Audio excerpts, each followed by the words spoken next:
When you run behind the dunya, you're just running behind dunya and nobody's behind you, nobody's in front of you. It's an empty space you're running. But when you catch hold of deen, the dunya runs behind you. And I see that today.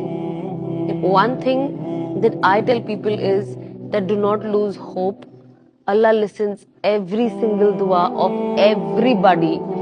Even नाफरमा बरदारों की दुआ अल्लाह सुनता है, which is His mercy. That is why we call Him Rahim and Kareem.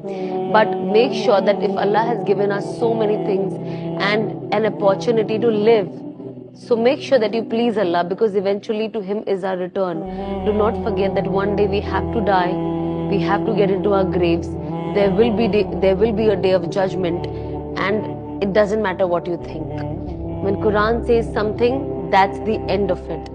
It will not change. Our society can become more modern. People around will get even more modern. Everything will change, but Allah's words are not going to change till the day of Qiyamah. So make sure that you please Allah subhanahu wa ta'ala, because it's impossible to please people. Times things are going to get difficult. You will think that there is nobody for you.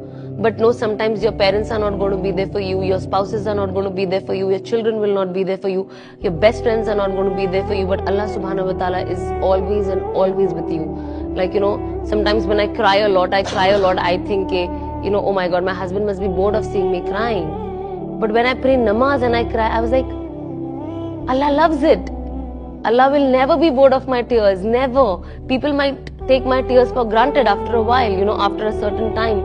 But Allah is always happy seeing you crying, seeing the love, because tear is only a form of love that you're expressing. There is no depression. And when we listen to hadith that, when you do tawbah, Allah comes with His open arms to welcome you.